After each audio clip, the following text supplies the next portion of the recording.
My name is Shane McMillan, and I have an art major, which I focus in drawing.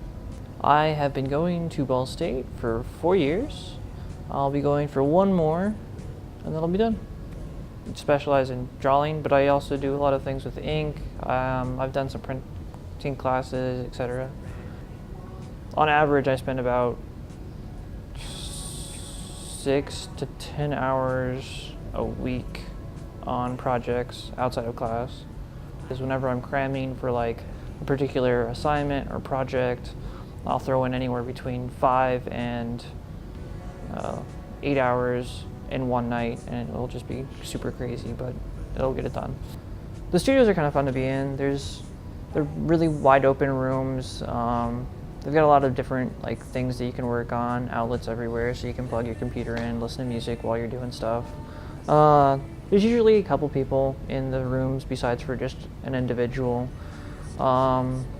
Usually no more than about 8 people will be in a room at a time working, unless a project's due and no one's really done anything towards it, which happens. It's college, everyone procrastinates. One project that I actually worked on was actually put into a show.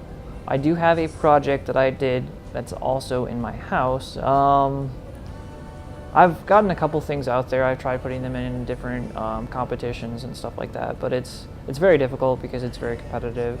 There are a lot of people that try to get into different competitions that are local, so getting something in, it really depends on the judge's taste.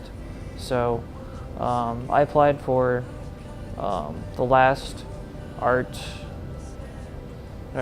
student art show, but I didn't get anything in. However, I did go and put a couple of my pieces in the Miniaturista show, which is not too terribly far away, and I got one of my pieces in there, which is kind of cool. So it was up there, and it didn't really get any placing, so I haven't won any awards or sold it or anything like that, but it's been out there, so I've had some of my toes get wet, you know.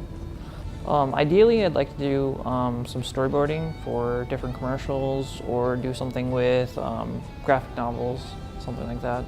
I have worked in different programs. I've learned how to do a bunch of different things on my own, so that way I can pursue that as a future thing. Mostly it's just sketching, illustrating, trying to get a style down, and it's kind of complicated whenever you do that, because then you have to keep a color scheme the same, or a style the same if you're going to continue using it for a comic or some kind of storyboard. My parents encouraged me to do this portfolio review at the beginning or at the end of my senior year in high school. So I came in and I did that, and I got into the art program, so they're just roll with it, and so I have.